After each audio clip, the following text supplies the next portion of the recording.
Happy Halloween, everyone. Yes, I'm 2 weeks late. Let's just forget about that.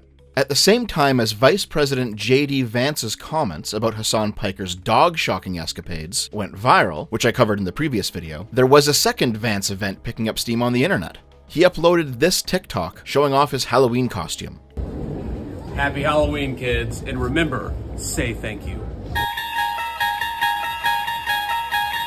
Now, maybe you don't know what this is. You probably do, but hey, who knows? I'll just tell you. JD Vance's Halloween costume this year was himself. That memeified version of JD Vance, where he's made to look significantly fatter and greasier than normal. This image originated as a subset of the JD Vance Photoshop meme that first gained traction back in 2024, after Vance debated then vice presidential hopeful Tim Walz. I watched it back then, and I think they both performed well, but ultimately Vance won the debate. And I say this as a supporter of the Democrats in the last election cycle. The best way to encapsulate the dynamic of the two debaters is this series of images. Walz came off as somebody who was unprepared for the big stage, like he was perpetually a deer in the headlights, while Vance's office-esque fourth wall breaks became the new meme of the hour. Yes, I know this is a vibes-based analysis, but it is how the internet took this event. As a result, Vance's face became memeable, and it wasn't too long until people began making photoshops of his stares. One of the earliest ones, one day after the debate, began the Vance babyface edits. Someone took Vance's official Senate photo and babyfaced it, making the cheeks rounder and the skin brighter. Another random Twitter user, a Mr. Gaping Asshole, great name there, used FaceApp to make a bald babyface version out of one of the debate screen caps. It's this variant that was eventually edited and re-edited multiple times to become the final product that Vance's Halloween costume was referencing. Now, all of this is pretty normal for a meme lifecycle. As something catches on, more and more variants are made and passed around. Most of these become one-off reaction images, but some of them become more popular, spawning their own family of sub-memes. For example, when Vance asked Ukrainian President Zelensky if he had even said thank you for all the support that America had given his country, even though he did in fact say thank you in that very same meeting. Have you said thank you once? This a entire lot of meeting? times. No, in this Even entire today. meeting, have you said thank Even you? today. You went to Pennsylvania and campaigned for the opposition in October. No, thank you so much, Mr. President. Thank you for invitation. So thank you very much. That moment was quickly baby-faced, and the phrase, "you need to say please and thank you," became its own thing, which is why Vance also said it in the Halloween TikTok. Of course, JD Vance is a millennial, meaning he knows about the old internet and how memes work, and he is very aware of the unfolding of this process. He even reposted a version of the old Leonardo DiCaprio noticing meme with his face on it, basically signaling that yes, he does know what's going on. I often wonder if Vance has seen so many altered versions of his own face that he's developing some sort of dysmorphia or something. Though I guess as Vice President of the United States, he probably doesn't have much time to slum it with the shit posters anymore. Fun fact, before Vance became a politician, he followed a far-right Greek towel boy account, which posted memes about how truly masculine men needed to return to the Hellenic tradition of fucking twinks. So yeah, Vance knows his memes. Now maybe you're wondering, why the fuck am I even talking about this? This is just a funny meme going through its natural life cycle. And yes, that is the case, but there is actually something else going on here too. After all, Donald Trump's first term was considered a meme presidency. I recall very vividly the shitposters in 2016 talking about how they memed a man into the White House. Do you guys recall how that unfolded? Because I do. Uploaded on October 13th, 2015, Jesus, over a decade ago, I'm fucking old, was the video You Can't Stump the Trump Volume 4 by the YouTube account Comrade Stump. The You Can't Stump the Trump video series was basically a selection of the best moments of the 2016 campaign trail. Every time that Trump mogged one of the other Republican primary candidates, or he epically owned an SJW feminist asking him a question at a rally, those moments made it into this video series, complete with 2015-era meme edits, like 360 no-scope and the wow guy. What makes this important today, though, is that back in 2015, Donald Trump himself retweeted a link to this video, attaching a Trump Pepe. I remember seeing this back in the day, and also seeing the reaction. The memesters, the shitposters, took this as a sign. Trump was one of them. He's a shitposter too, you guys. It felt like Trump was embracing this ragtag community of online shitlords and jokesters, bringing them into the fold as his own flock. And as a result, these people became completely loyal to him. It doesn't actually matter that this was completely false, that Trump isn't actually one of them, that his public acceptance of the shitlords was a calculated, strategic decision to get them on side. What matters is that it worked. The shitlords felt included. Most memes are not actually that flattering. They're done to mock the target, and Trump is at least smart enough to know this. Nobody actually thinks that when he does that retarded handjob dance, he looks cool or whatever. This is fucking embarrassing. However, Trump embraces it. He allows himself to be embarrassed in this relatively trivial way because that is the cost of acceptance. He takes his lumps here in public over basically nothing because it allows him to earn the support of these people when it actually counts. And that is what ultimately happened throughout Trump's first term and even leading up to January 6th. The loyalty of these people was earned, at least in some small part, by Trump willing to debase themselves for their entertainment, at least a little bit.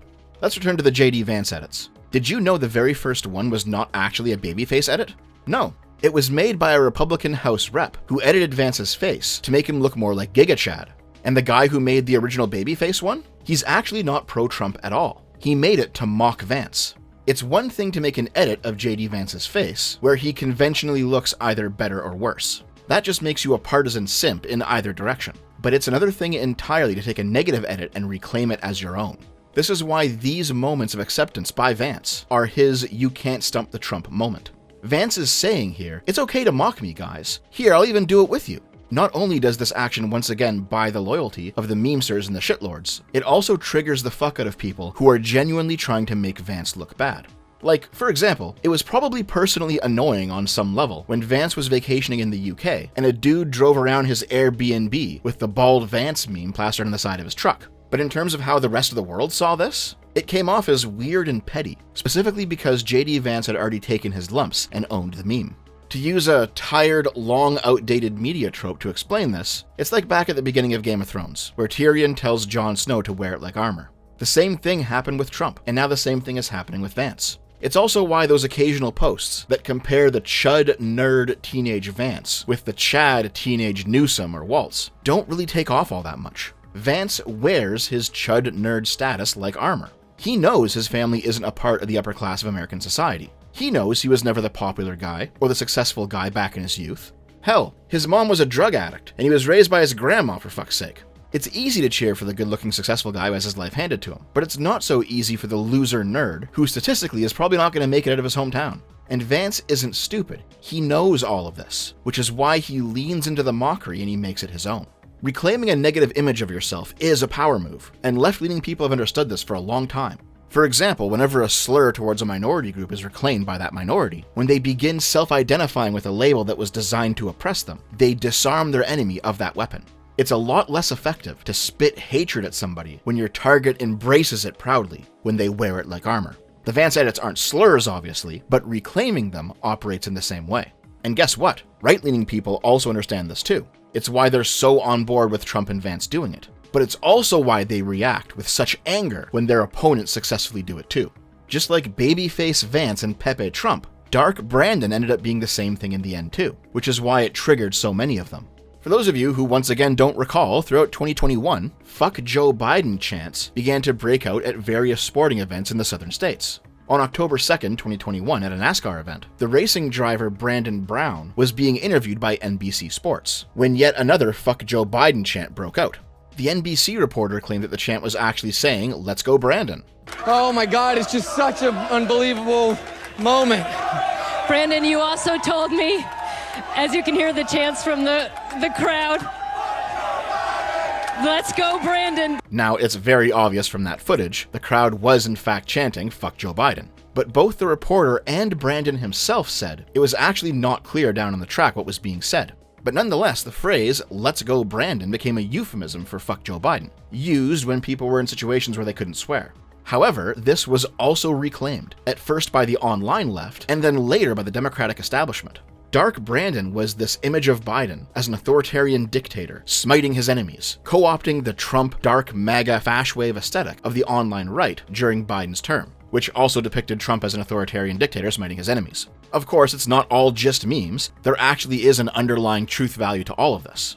Biden did not actually behave like a dictator while Trump did. Trump did lose 2020, and he did try to steal it. Most of the legal actions taken against Trump during Biden's term were objectively justified, independent of any sort of partisanship. And Trump's behavior during his second term has been blatantly authoritarian. In short, though both Dark MAGA and Dark Brandon are memes about their respective presidents being dictators, only one of them actually behaves like a dictator while in power, and that's Trump.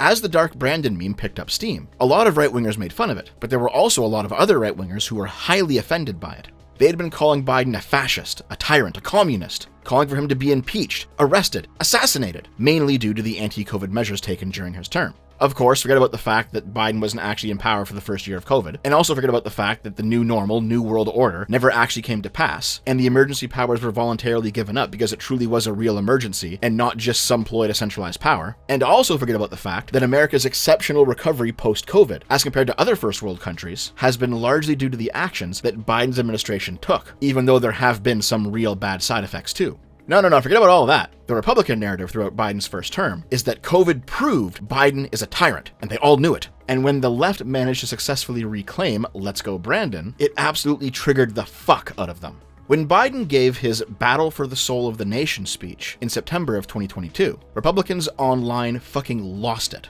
I've listened to that speech, and Biden did not demonize all Republicans or Republicanism as an ideology. Rather, he rightfully demonized MAGA for whitewashing Trump's election theft attempt, for glorifying political violence, and for rewriting history and failing to live in objective reality. Biden was entirely correct in that speech. However, MAGA didn't want to hear the truth, that they were and are the rot infecting American political discourse. Plus the fact that Biden was framed in all red made for an easy "Biden's a dictator" meme, even though if you zoom out on that image, Biden's actually draped in red, white, and blue. But the false, manufactured aesthetic of evil sold the meme, and it also helped the right-wing triggering become this self-perpetuating spin cycle. So, when Dark Brandon came around, it was a reclamation of this ultimately false view of Biden as a dictator, in much the same way that so many Trump memes reclaim the view of Trump as a dictator. Or, Vance is a fat greaseball even though he's not. Now, this can actually be kinda spooky. If a politician actually is a dictator, or wants to become a dictator, like Trump, reclaiming the image of him as a dictator only serves to normalize that image. For example, if you observe Trump doing something dictatorial and you voice your disagreement with that policy, Trump supporters will pull up the reclaimed Trump dictator memes, they'll call it a joke, and then they'll say that you have Trump derangement syndrome for taking that joke seriously. It's just memes, bro. In fact, I'm all but certain you can find some pro-Trump commenters below this video baselessly saying that I have Trump derangement syndrome because I'm accurately describing the mechanisms they use to stifle real criticism of their cult leader. All of this is, of course, hypocritical beyond belief. In their view, memes about Trump being a tyrant are just memes, and they have no connection to the real world. And if you think they're being used to cover for Trump's bad actions, you have TDS. But memes about Biden being a tyrant are actually highly offensive to those poor innocent people who suffered under the COVID regime's boot. And how dare you make light of this serious topic? This is why I no longer accept the "it's just a joke" or "it's just a meme" excuse from the right wing anymore. I have observed for a decade now how they selectively apply that logic, I know what they do with it, I know what they normalize with it, and I'm not going to play along with that psyop any longer. So, with all of this laid out, what has this got to do with JD Vance's babyface Halloween costume? Honestly, not that much. This time, it really is just a funny little video posted by an elected official who knows about meme culture. This here actually isn't a problem, but I'll show you what is. Vance also posted this meme. Can you hear the screaming? There's this subsection of Vance reaction memes titled, "We are going to fucking kill you." Yes, that name is used on their Know Your Meme page. Like the others, it was initially made by an anti-MAGA person meant to mock Vance, but it was reclaimed by the pro-Vance crowd. The meme juxtaposes the innocent aesthetic of the Vance babyface with how the left views the MAGA agenda as one of naked, blatant oppression and suffering. This is a much darker variant of the memes we've been discussing today. And of course, there are many people who don't actually intend to kill anybody who post this stuff. They're just having fun with memes. Fair enough, but that's the thing about the post-meta-irony world we live in. Things are jokes only until they're not. People will make jokes and at the same time seriously believe them because there is nothing underneath the mask. They simply are the mask. It's only a joke to them insofar as everything is, abolishing the boundary between the serious and the comedic. Yes, I know how I sound right now. For those people where it is really just a meme, I'm taking it too seriously. You got me there. But for those people where it's not just a meme, it's a statement of true intent, which they're obscuring by claiming it's a joke. For those people, I'm completely accurate here. It's kind of like how some cowardly loser will only half hit on a girl and then claim they're just joking, haha, unless the joke gives them a plausible explanation if things go south. But it's not really a joke. It is a statement of their true intention. That specific "can you hear the screaming" image is a bald, babyface JD Vance from the 2024 VP debate that has been altered with a Fashwave filter to make it look more menacing. And it alludes to the "we are going to fucking kill you" sub-meme by implying that the Vance in the photo is enjoying the suffering he is causing, that he can hear the results of his actions and he's relishing in it. Yeah, you do have to be like a dozen meme layers deep to get what this is saying. And the fact that Vance reposted it means that he's reclaiming it just like the others. This is entirely in line with Vance's other comments, like, "I don't really care, Margaret," when he was corrected on where an immigrant terrorist had been radicalized, or "I don't give a shit what you call it," when he was told that using the military to drone strike foreigners, even if they are drug smugglers, is an act of war. MAGA responded by saying, "These were epic memes, bro, lol, you totally mogged him, Vance." But this menefrego attitude of "I don't care what you have to say, I don't care about your reasoning, I don't care about norms or standards or law or the Constitution, I'm just gonna do whatever the fuck I want, and I can do it because I have power, and there is simply no more discussion to be had. The strong will do as they will, and the weak will suffer what they must." That attitude is the mark of a dictator. And it's that attitude that Vance wants normalized. That it's just normal and okay and inevitable that Trump and himself and his faction will be dictators. And nothing can really be done about it, so you might as well just accept it. That is what he's moving towards when he reposts this image. When you or I repost it, we're probably just having some fun. But when he reposts it, when he reclaims it, because he is the subject of the simulacrum, he is bringing it into himself. He is saying that this twisted version of him and what it represents underneath, that yes, that is actually him. And that is extremely dangerous. Again, the vast majority of people who actually use these images don't think this way, and many of them wouldn't approve of this either. But the only reason that one would reclaim the image of themselves as a dictator, when you actually are behaving like a dictator, is to wear that accusation like armor. It is to say, yes, I am a dictator, so what? What are you going to do about it? By the way, I say all of this, knowing full well that in some ways, I'm actually not really a natural Democrat supporter. If there were a presidential race between like Kamala Harris and a pre-MAGA neocon, like John McCain maybe, I'd probably pick John McCain. I like capitalism too much. I like gun rights and free speech too much. But ultimately, those things must be secondary concerns in the face of the loss of an objective reality, because the Republicans have propagandized the rank and file right into believing a completely false reading of history over the past decade. The rest of it doesn't actually mean anything if democracy is fucking gone. And it's the Republicans, not the Democrats, who tried to end democracy in 2020. This is why I can no longer accept the excuse of, LOL, it's just memes, bro, because it's only just memes until it isn't. And there is just too much at stake now to take people like Vance at their word. Oh well, at least the memes are actually fire.